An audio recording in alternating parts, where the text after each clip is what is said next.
ఒక న్యూస్ పెట్టాను, ఆర్టికల్ పెట్టాను. ఆర్టికల్కి చాలా స్పందన, సమస్యలు, కంప్లైంట్లు ఇవి చాలా ఎక్కువ కూడా వచ్చినాయి.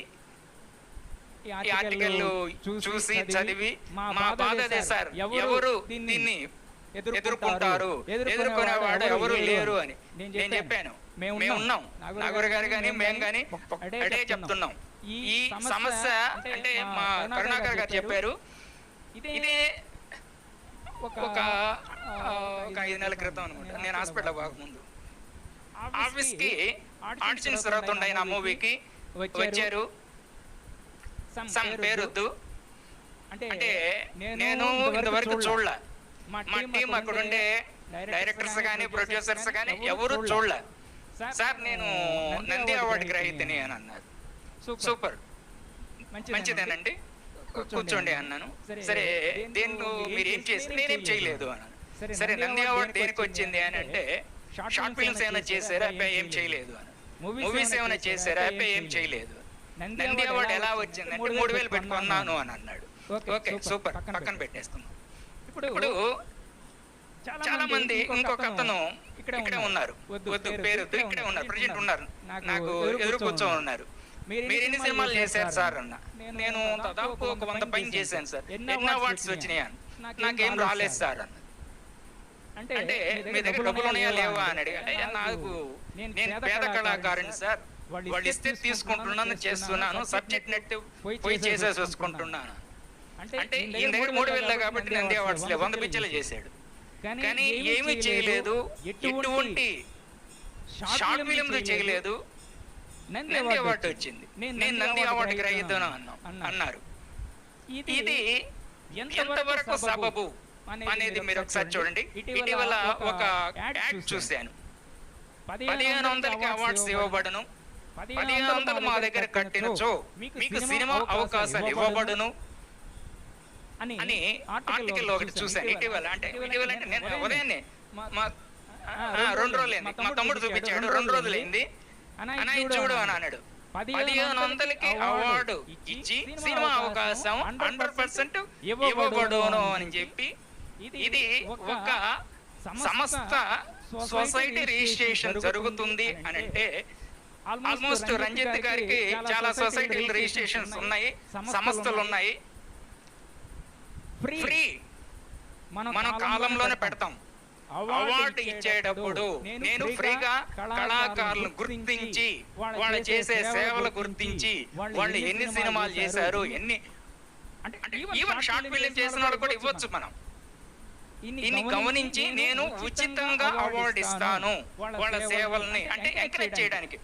ఒక అవార్డు మనకు వచ్చింది అని అంటే మనం గుర్తించి ఇచ్చేమో అంటే రంజిత్ చేస్తున్నాడు.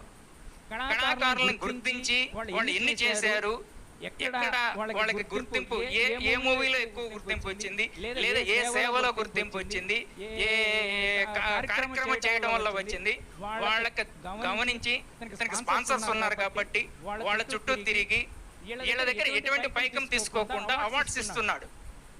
ఒకటి ఇప్పుడు మన వాళ్ళు కూడా చేస్తున్నారు, ఎవరి దగ్గర ₹1 ఆశించడం లేదు.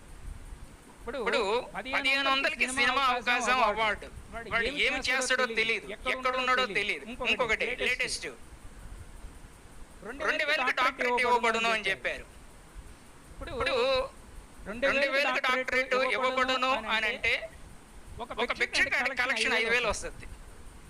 షాపులు, కొట్లు, ఇళ్ళు అన్ని తిరిగితే ఒక 5,000 వస్తుంది అనుకోండి. వాడు ఒక 2,000 ఇచ్చి డాక్టరేట్ తెచ్చుకోవచ్చుగా. నీకు డాక్టరేట్ ఇస్తున్నారంటే ఆ డాక్టరేట్ ఉన్న గౌరవం అసలు అర్థమైపోతుంది. ఈ విధంగా అవార్డ్స్ ఇవ్వడం వల్ల, డాక్టరేట్స్ ఇవ్వడం వల్ల దీన్ని ఎదుర్కోవడానికి మీరేం చేస్తారు మేమంతని నన్ను అడిగారు. నేను 100% ఎక్కడ ఈ అవార్డ్స్ ప్రోగ్రామ్స్ జరుగుతున్నాయో, ఈ డాక్టరేట్స్ దొంగ డాక్టరేట్లు ఇస్తున్నారో మన పోరాటం ఉంటుంది. అక్కడ మన టీంని పంపిస్తాము. ఇప్పుడు అనౌన్స్ చేసి ఏదైనా అవార్డు ఇస్తున్నారంటే ఆ స్టేజ్ మీదనే మన వాళ్ళు ఉంటారు, వెళ్తారు. నీకు దేంట్లో ఇచ్చారు, ఈ పురస్కార అవార్డు కానీ నంది కానీ దేనికి ఇచ్చారు, ఏ సేవ వల్ల ఇచ్చారు, ఏ సినిమాలో ఇచ్చారు, ఎన్ని షార్ట్ ఫిల్మ్ చేసావు, ఎన్ని సినిమాలు చేసావు, అనేది మన టీం రెడీగా ఉంది, టీం రెడీ చేస్తున్నాము. ప్లస్ ఇది మన ఓన్ కాదు, మన ప్రభుత్వ సహకారంతో ఈ ఫైట్ చేస్తున్నాము. దీనిలో ఈ టీంలో మనకి రంజిత్ గారు కూడా సహకరిస్తున్నారు. రంజిత్ ఉన్నాడు, మా సోదరుడు నాగూర్ గారు ఉన్నారు. అట్లాగే మన టీం మెయిన్ అమ్మ కాకుమాని జ్యోతి గారు, మా అమ్మ ఉంది. మెయిన్ సహకారాలనేవి అమ్మ మళ్ళీ మీరు కూడా మాట్లాడాల్సి వస్తుంది. ఇది పెద్ద కంప్లైంట్ అమ్మ మనకి. 2000 డాక్టరేట్, 1500 నంది అవార్డు అంటే ఇప్పుడు అనకూడదు నేను ఈ మాట, దయచేసి క్షమించండి. నాకు ఆల్రెడీ అంటే అందరికీ తెలుసు, ఇక్కడ ఉండే కొత్త వాళ్ళకి తెలియదేమో, నాకు తెలుగు ప్రాబ్లం మెయిన్. అటువంటిది కొంచెం తెలుగు నేర్చుకొని ఇటీవల కాలంలో కొంచెం బాగానే మాట్లాడుతున్నాను. ఏదైనా మిస్టేక్స్ ఉంటే దయచేసి ఎవరు ఏం లేవు. Okay, super, thank you. అదే ఏమనుకోవద్దు. ఇప్పుడు నేను అనే మాట మాత్రం అనకూడదు నేను, కానీ అంటే బాధ అంటే మా ఎంతో మంది కళాకారులు అంటే ఇప్పుడు ఫర్ ఎగ్జాంపుల్ నరసింహ సార్ ఉన్నారా, వెళ్ళిపోయారా? Thank you sir. పెద్ద ఉన్నాడు, ఎన్నో సినిమాలు చేశాడు, ఎంతో మంది పెద్దవాళ్ళతో చేశాడు, అనుభవపరుడు. ఏమైనా అవార్డ్స్ వచ్చినాయి సార్ మీకు? డబ్బులు ఉన్నాయి సార్ మీ దగ్గర? అదే డబ్బులు ఉంటే ఇస్తారు సార్. మనకి అదే సార్, ఇక్కడ పరిస్థితి అటువంటి కంప్లైంట్స్ వస్తున్నాయి మన దగ్గరికి. Super sir, thank you sir. అదే జయంతో ఉండండి సార్. వ్యవస్థ మనం మార్చడానికి నేను నా ప్రాణం చివరి ఊపిరి ఉన్నంత వరకు మీకోసం నేను పోరాడతాను. Thank you sir.